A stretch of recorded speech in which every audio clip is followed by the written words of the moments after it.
Excuse me. Good morning. A little something in my throat. Hello. I'm not going to start this over. My name is Carrie Freeman. Welcome to my left ear. Normally, this is a left-leaning political website, YouTube channel. Today I'm going to branch out and do something a little different based on the work I do, because I hope you'll find it interesting. We have a mental health crisis in our country. This is according to my left ear. So I want to say, for the benefit of YouTube, these are my ideas, and it's not it's not the gospel. Okay, these are my ideas, and I call it my left ear, as many of you know, because I get information through my left ear, sometimes very suddenly, and sometimes it catches up with me after I process a situation. So I'm very troubled by what looks to me like a mental health crisis in our country. And of course, a lot of people are using the word cult, and I won't argue with that at all. But what I'm going to talk about sort of dovetails into cult mental illness. And it comes from my personal training, education in hypnotherapy and hypnosis. So that's what I want you to keep in mind. And I think the picture, one of those pictures behind me, is really crooked. I want to apologize because I know that drives some people crazy, and I just noticed it. I'll try and fix it. All right, so with hypnotherapy, most times when people come to me to solve a problem, a habit, whatever it is, they have built up something called the fight, flight, freeze response. Almost everybody shows up and they have had trauma, loss, sudden change. And this trips the fight or flight response. Now, the fight or flight response we know about in animals, because when animals are in danger, they run, they fight, or they freeze and pretend they're dead. So let me just use a gazelle, because a gazelle is the best example.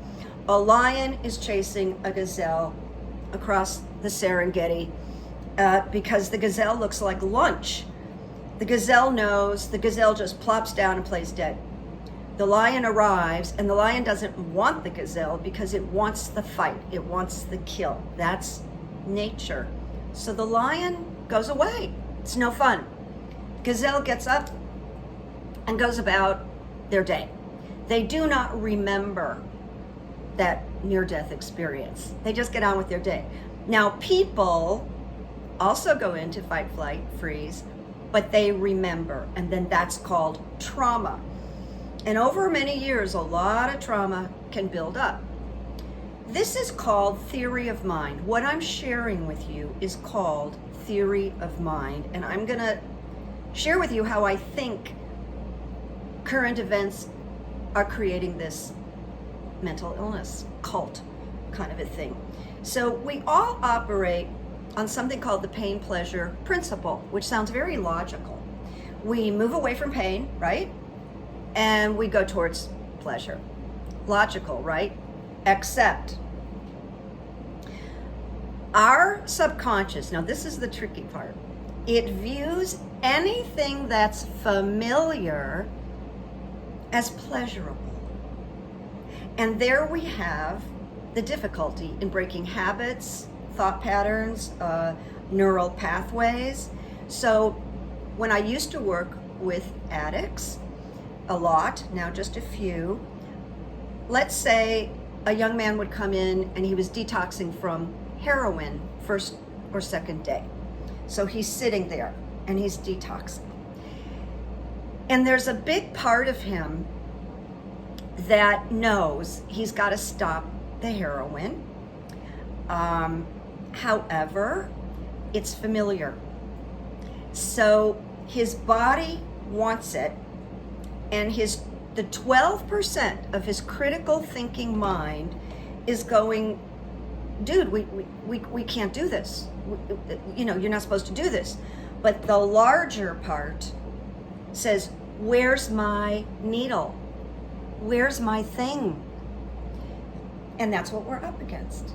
We view things that are bad for us as pleasurable. That's why, people get addicted to a loved one. They get addicted in a relationship. So stay with me. The theory is that this part of our brain, there's part of our brain that operates at 12%. And that's the very logical, critical thinking, signs legal papers, figures out how to solve problems, 12%. The 88% is the subconscious. So it's powerful. And the subconscious registers good, bad, habits. It registers our spiritual life, all our experiences, positive and negative. And there's like a band that separates these two, that separates the 12% and the 88%. It's called the critical mind. All right? The critical mind. Well, here's where we have a problem, and I'm just going off paper today, so excuse me, as I threw this together.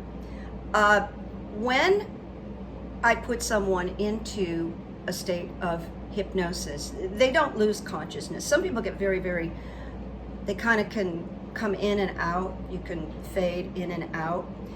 But the relaxation part that I started with opens up the critical mind. It opens up the critical mind because the critical mind will kick things out. No, I'm not going to quit smoking. I'm not going to. So the critical mind is actually very good for us. And the people who are not addicted right now or cult have a stronger critical mind. Most likely because they got educated. They have better education where they're taught to think in a critical way. So there's a certain part of our population that is very suggestible. Those are the cult people. Those are the crazy people. Those are the anti-vaxxer people. And there's a certain portion of the population, like me and probably you, that are just not suggestible to this. We have this critical thinking and it's working. So everybody's in on it now. Like what I've noticed is even the press is addicted to drama, and Twitter is addicted to drama. And I have to tell you, today and yesterday, all I saw, well, that's an exaggeration. I saw a lot of postings with Trump. Either it's a picture with Trump or he's talking and it's Trump. Like he's the most important person on the planet. So I wrote a tweet and I said, I really don't understand why people are posting about Donald Trump. Well, they're doing it because it re-excites the drama and they don't even know it. The press is doing it. The press felt like at a loss when Joe Biden stepped in and stopped gossiping, saying insane things, lying, self-promoting, and I can feel it. They just want drama. So this is kind of what we're up against. So the mental illness. So the people that are very suggestible. Right. Let me just paint this. Now I'm going to go into the trauma part of it. We started out with the big election in 2016. And those of us who voted for Hillary Clinton really thought she was going to win.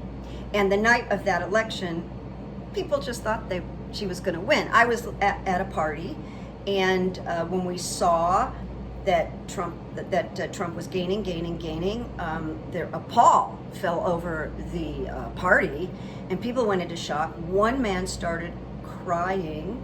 A woman who has dual citizenship just walked out and said, "I'm leaving the United States," and I believe she did. She moved, and it was very solemn and shocking.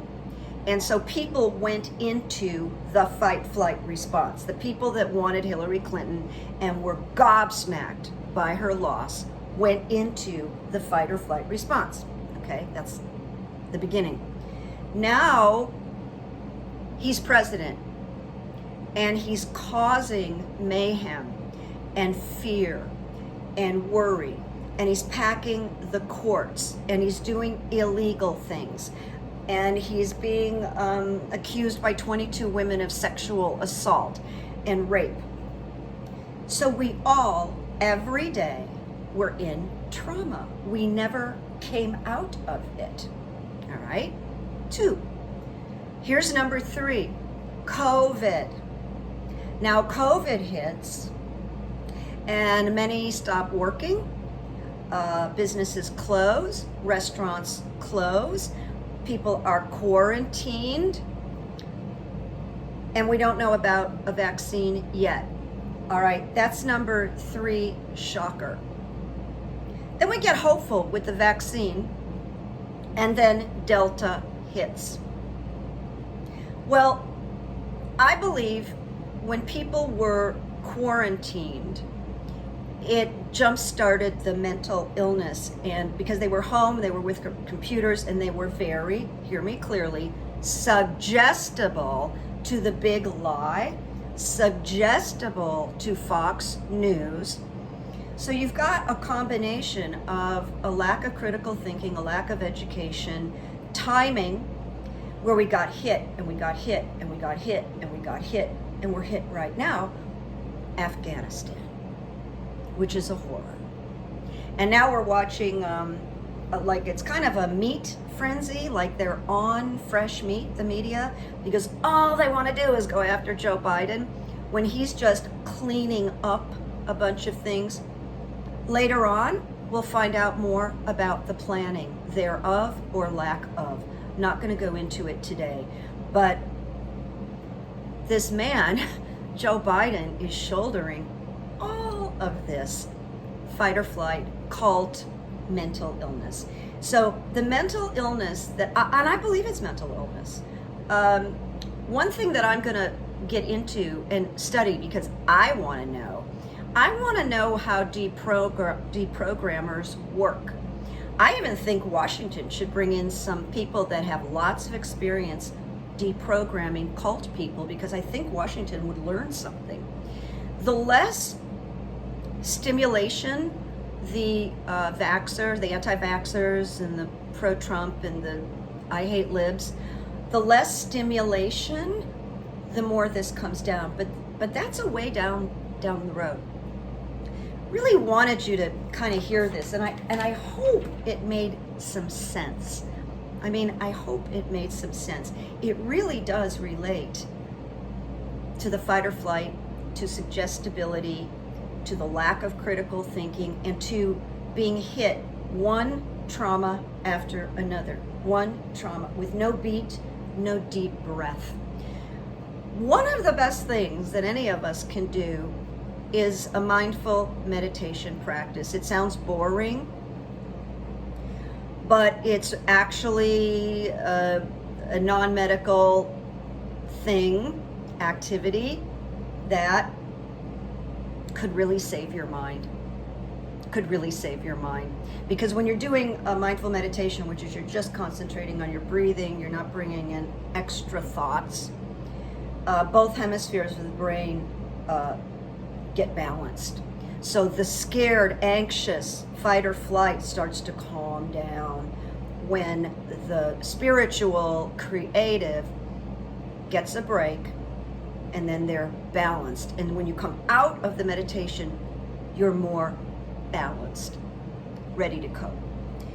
All right, so you can ask me any further questions about this. I may have talked too fast. I'll tell you something weird about this morning. As I was invited out by the beach to Redondo Beach for a really nice late brunch. And it is a very, very good friend of mine who is also a hypnotherapist, and she does all kinds of therapeutic work, breath work. Her name is Ida. And I wrote her the other day and I said, you know, this is really strange because Ida is an unusual name. And now your name is being invoked all day long and on the news. It's really weird. And when I see Ida, it's like, that's my friend, but it's also this really powerful hurricane. Oh my God, we gotta say prayers for these people in Louisiana. I'm gonna skip now to kindness on the streets. And this is a wonderful thing I read. It just made my heart sing. There were a bunch of Delta flight attendants who did a special flight to pick up Afghan people escaping Afghan and families. And they, on their own, with their own money, they purchased a bunch of special items for the Afghan children on the evacuation plane. Snacks, coloring books, crayons, diapers, just clean wipes, little toys, and the pilots offered to reimburse the flight attendants, and the flight attendants said no. It's really beautiful, isn't it? God, kindness on the street. And I'll tell you, Chef Andre is very famous, but what he does is he flies around the world and he feeds people in emergencies, and it never stops. And he's doing it right now. He's going to Haiti. He'll probably end up in Louisiana. I think he's in Louisiana, maybe. He's got a huge staff. They do it on contributions, and I am donating some money to Chef Andre. Think about it, even if it's $5. It's great. And in terms of kindness on the street, I was thinking about a client that I worked with over a year ago and wondering how she was. She's in New York.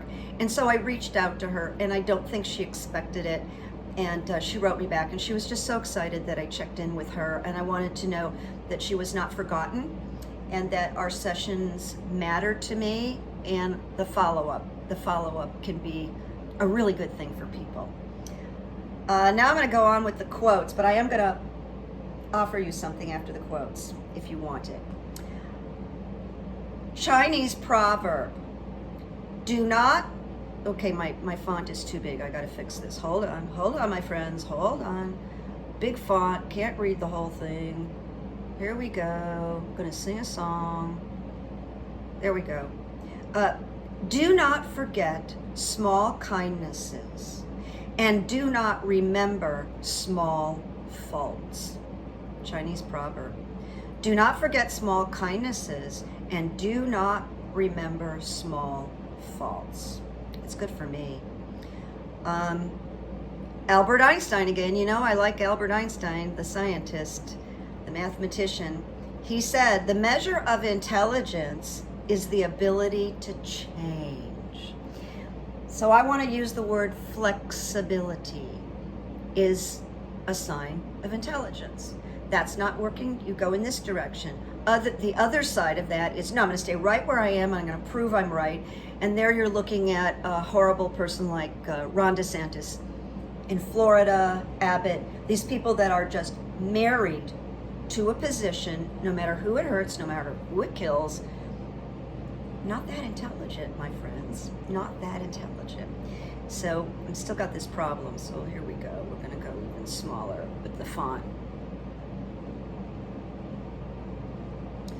All right, it's not working. One more thing, stay with me.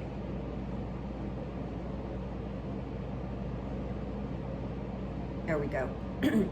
This is a little bit longer, but it's quite beautiful. It is from Desiderata, and it says, and whether or not it is clear to you, no doubt the universe is unfolding as it should.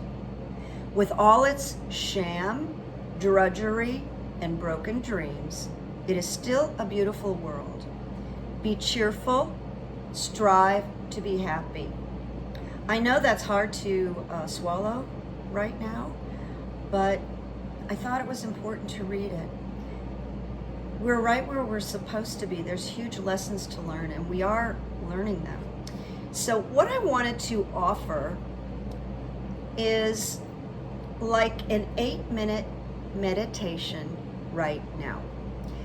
Just a little mindful meditation to neutralize you on Sunday. And so if you want to do it, you would close your eyes. Before you close your eyes, I'm just going to say, it's a stretch, but I am seeking 5,000 subscribers by my birthday, October 3rd. I'm just going to keep putting it out there. You never know. Everything is as it should be. And I will be back probably tomorrow to talk more about the politics and current events. This was really in me today to talk about the mental health crises and the why. And of course, once again, it's me. It's my opinion. If you're ready and you want this 8 minutes, close your eyes. Just get comfortable and close your eyes and listen. Now, with your eyes closed, just notice your breathing. Your simple breathing through your nose. The rise and fall of your chest. You're just dropping down into that interior place where it's just between you and you. Okay. Now bring your attention to your nostrils. And notice when you inhale, the air brushes by the little silky fibers in your nostrils. It's very pleasurable. And when you exhale, you feel those silky fibers move. It's very pleasurable. Now, when you're focusing on your breathing and your nostrils and those little silky fibers, you're in a mindful meditation place. You're bringing yourself into neutrality right now. So continuing to inhale and exhale. Now when you inhale, you can say the word to yourself, I, and exhale, am. It's very grounding. You say, I am. And so here's a moment of silence that allows you to do this very quietly.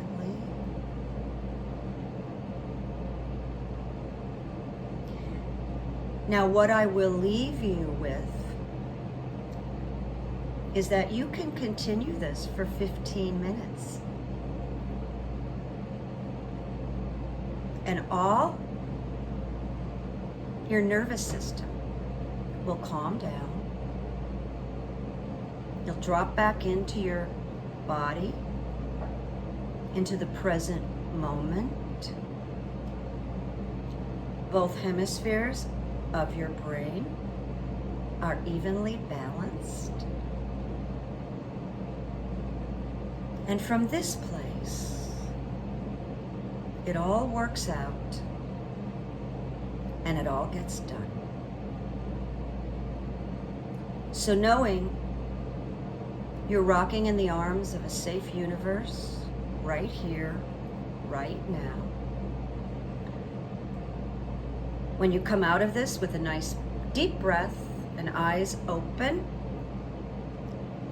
you're back in your body. And I'm gonna bet you, if you joined this little exercise, that you had a good day today. So I'll see you all mañana. Be safe, be kind, and take good care of yourselves. And here we go. Bye-bye. Bye-bye. I hope you found this helpful.